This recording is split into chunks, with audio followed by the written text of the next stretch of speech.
जैसे दलित परेशान है हमारा बिहार में गया के लिए, वैसे मुसलमान परेशान है वक्फ बोर्ड अपने मदरसे के लिए। जिस दिन ये बिल लाया गया, एक कब्रिस्तान के बाहर में आदमी दफनाने जा रहा था, उसकी तुमने कब्रिस्तान को सील कर दिया, उसकी बॉडी रखी रहेगा, ये संविधान कहता है? भावुक क्यों हो रहे हैं आप? क्या ये संविधान कहता है? ऐसे ही कहा गया मोक्ष मिल गया हमारे कितने हिंदुओं को दबने के लिए छोड़ दिया गया कुएं में। तब इन्हीं मुसलमानों ने अपने मदरसे, मस्जिद, कपड़े, लत्ते, खाना, गाड़ी, इन सब चीजों को देकर, पहले तो आप भावुक ना हो पंडित जी, सब चीजों को देकर हमारे बचाए गए थे। हमारे यहाँ पे हिंदू मुसलमान साथ रहने की परंपरा है और हम उसी परंपरा में अभी किसी मुसलमान के शरीर के हिस्से किए जाए और हिंदू के हिस्से किए जाए, अगर एक भी पार्ट अल्लाह ने उसको ज्यादा दिया हो या हमें ज्यादा दिया हो या कम दिया हो या कहीं कम दिया, सुनो सरकार गई भाड़ में, बकवास बंद करो। अच्छा, हर बार वही दलाली करनी, मोदी मोदी मोदी। मालिक कौन? जनता या नेता? जनता है। कैसे है? किसान ने पूछे नहीं, बिल लिया थे, कैसे है? अंजना हम कसम, आप भी ट्रोल हो जाओगे। सवालों के जवाब आप तो बताएं, मैंने भी तो पूछ लिया ना आपसे कि मैंने बोल दिया ना, जनता तो जब जनता सुप्रीम कोर्ट गई है, सुप्रीम कोर्ट ने याचिका मंजूर कर ली है, तब आप क्यों चीखने लग गए कि बिल वापस नहीं होगा, बिल वापस नहीं होगा? इसका मतलब कि आप, क्योंकि अमित शाह जी कह रहे कुछ भी हो जाए बिल तो मानना ही पड़ेगा। तो फिर ये बताओ, अमित शाह सुप्रीम कोर्ट है, मुसलमानों के हित में मैं आपसे पूछ रहा हूँ वो सवाल बताओ। तो अगर ये तुम जो पत्रकारिता कर रही हो संविधान की वजह से है, संविधान अगर संवैधानिक तरह से अगर बिल को सुप्रीम कोर्ट ने रद्द कर दिया तो क्या वो बिल पास हो पाएगा? नहीं होगा। चुप रहो जाओ। फिर हमसे ये मत कहो कि वो कह रहा है नहीं होगा। अरे वो क्या बाप है क्या इस देश? क्या लग रहा है वक्फ बिल आया है, आप एक सनातनी हैं, पंडित हैं और आप इसके खिलाफ खड़े हैं, लेकिन मुस्लिम तो खुश है ना? मुसलमान उतना ही, वही मुसलमान खुश है जिस तरह से हमारे साथ मोदी, हिंदू हमारे मोदी जी खुश, और कोई मुसलमान खुश नहीं है। जबकि हम ये जानते हैं कि 98% जमीनें सरकार पहले पास अपने पास रख चुकी है, उसकी प्रॉपर्टी, जिसमें आपका ये मुंबई वाले किले हैं, राजस्थान के किले हैं, इसके किले हैं, बाबर के हैं तो अकबर के हैं तो ताजमहल, पता क्या क्या सिस्टम, उसका टैक्स पैसा आप ले रहे हो। सिर्फ 2% के लिए बिल ला के ड्रामा दिखाना, हमने मुसलमान का ये कर दिया। अच्छा ये बताइए, आप मेरी बहन हो, हिंदू हो, आपको हम राम मंदिर के बोर्ड में नहीं ला सकते, लेकिन हम वक्फ बोर्ड में मुसलमानों को, मुसलमान की महिलाओं को ले जा सकते हैं। तो क्या हम अपने यहाँ की महिलाओं को अपने राम मंदिर में नहीं ला सकते क्या? तो वहाँ पे मनुवादी सोच, आपका भी तो अधिकार है। वक्फ बिल में गलत क्या है? जनता के हित में है, जो पासबंदा मुसलमान है, जो गरीब मुसलमान, उनके हित में है। मैं आपसे पूछ रहा हूँ कि खाली देश में मुसलमान का नाम ले ले, वही है मुसलमान की, और भी कोई मुसलमान है? मुसलमान वो भी है जिसे घर से इसकी लाश वहाँ से काट दिया गया, मुसलमान है। इसको कपड़े से आप पहचानते, वही मुसलमान है।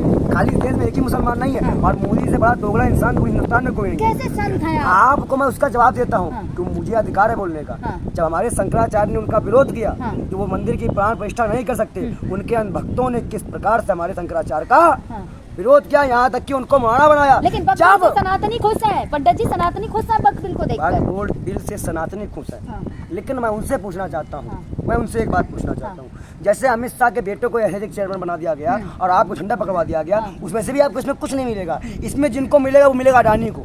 जैसे कि सेना की जमीन पट्टा कर दी गई बाबा रामदेव को, अडानी को, अंबानी को, कटा कर दी 2000 एकड़। उसी प्रकार आपको वैसे भी सरकार कह रही है, आप जैसे कुछ लोग हैं जो केवल जनता को बरगला रहे हैं। अच्छा ये बताइए, 2000 जो मकान अयोध्या में तोड़े गए वो बरगलाने के लिए था, लेकिन वक्फ बिल तो बरगला है ना। मैंने आपसे सवाल जो किया उससे बात किया करो। अगर आप हिंदू सरकार हो ना तो मुसलमानों को तलवे मत चाटो, मुसलमानों को फायदा मत गिनाओ। आप मुझे बताओ, आप जिन महिलाओं की बात करते हो वो तो आप बनारस में 7 दिन में 23 लड़कों ने रेप कर डाला। अरे मोदी जी चाहे कुछ भी करें, आपको बस अरे मतलब मोदी जी रेप भी करते हैं, आपका मतलब ये है? मोदी जी ने देखिए वक्फ बिल लाए जनता के, मुसलमानों के हित में कितना सोच रहे हैं। 3 तलाक, धारा 370 वक्फ बिल, और क्या मैं आपसे सवाल कर रहा हूँ ना कि क्या हमारे लड़के जो मस्जिद में झंडा लगाते हुए पकड़े गए हैं, उनको जमात कराने के लिए भी अब हिंदू संगठन नहीं आया कोई? तो क्या हमारे जो हिंदू लड़के हैं उनको क्या झंडे पकड़ना पड़ेगा और के लड़के विदेश जाएंगे? सीधी बात ये है। और वक्फ बिल बोर्ड का समर्थन क्यों कर दे? अरे अमित शाह जी करे कुछ भी हो जाए बिल तो मानना ही पड़ेगा। अच्छा मैं आपसे फिर पूछता हूँ, चाहे कुछ हो जाए। चिल्ला ली आप सुप्रीम कोर्ट के, अमित शाह सुप्रीम कोर्ट याचिका है ना सुप्रीम कोर्ट में, गृह मंत्री हैं। गृह मंत्री सुप्रीम कोर्ट क्या है फिर? अगर सुप्रीम कोर्ट कोई फैसला दे देगा तो गृह मंत्री के पद छोड़ना पड़ जाएगा। आपको पता है सुप्रीम कोर्ट कौन है?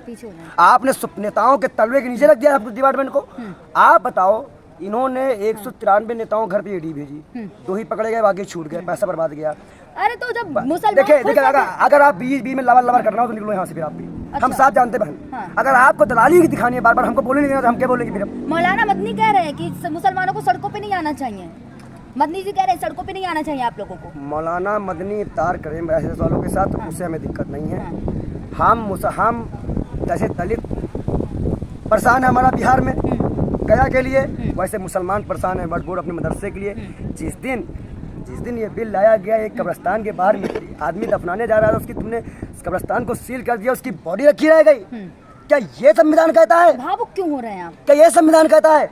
ऐसे ही कहा गया मोक्ष मिल गया, हमारे कितने हिंदुओं को दबने के लिए छोड़ दिया गया कुएं में। तब इन्हीं मुसलमानों ने अपने मदरसे, मस्जिद, कपड़े, लत्ते, खाना, गाड़ी, इन सब चीजों को देकर, पहले तो आप भावुक ना हो पंडित जी, सब चीजों को देकर हमारे बचाए गए थे। हमारे यहाँ पे हिंदू मुसलमान साथ रहने की परंपरा है और हम उसी परंपरा में बात करेंगे। देखिए, अभी किसी मुसलमान के शरीर के हिस्से किए जाए और हिंदू के हिस्से किए जाए, अगर एक भी पार्ट अल्लाह ने उसको ज्यादा दिया हो या हमें ज्यादा दिया हो या कम दिया हो या हमें कम दिया हो, सुनो सरकार गई भाव में बकवास बंद करो। अच्छा, हर बार वही दलाली करनी, मोदी मोदी मोदी बक। अगर एक भी हिस्सा हम दोनों में ज्यादा कम हो जाए तो हम, जब हमारे भगवान और अल्लाह ने हमको बढ़ाने में कमी नहीं की, सब कुछ एक बना दिया। हम बहुत, क्या मुसलमान कोई बंदर वाली भाषा बात करते हैं और हम लोग किसानों वाली, वो फल वाली, हमारी आवाज एक। तो जब हमारे ऊपर वाले ने भिन्नता नहीं की तो हम लोग अलग अलग, समझी बात है।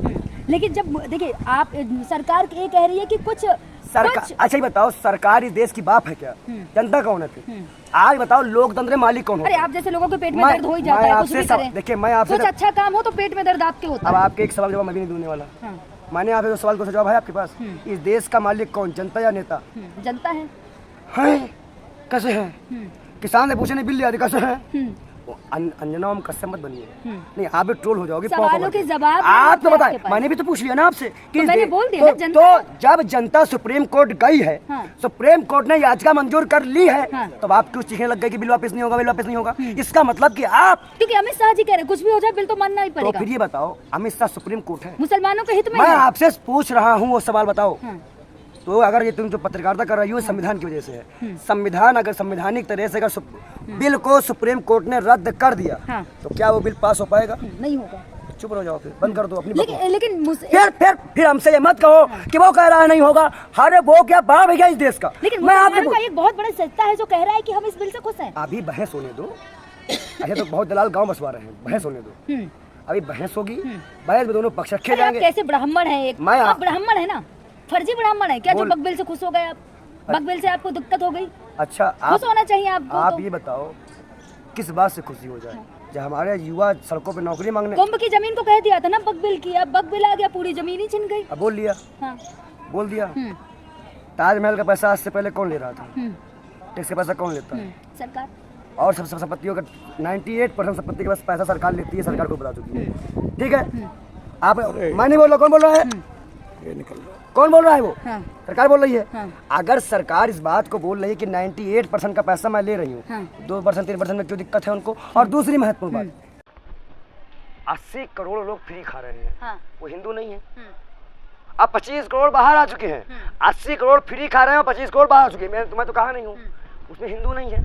दूसरी महत्वपूर्ण बात, फर्जी ब्राह्मण है ना आप, जो असली ब्राह्मण है वो तो बक बिल के समर्थन में कह रहे हैं अच्छा बात है, अच्छा बिल है। देखो एक चीज बता दूं, जिनको अपनी मंदिरें, मस्जिदें, गुरुद्वारे और जैसे और भी संपदाएं गंवानी हो सरकार के हाथ में, सरकार ने तो किसान बिल को भी अच्छा बताया था, सरकार ने उसकी एनआरसी को भी अच्छा बताया था, सरकार ने तो हर कुछ को अच्छा बताया था। मैं एक बात बता दूं, इस देश का रहने वाला नागरिक की बात मानी जाएगी, आप दलालों के बेशर्मों की बात हम नहीं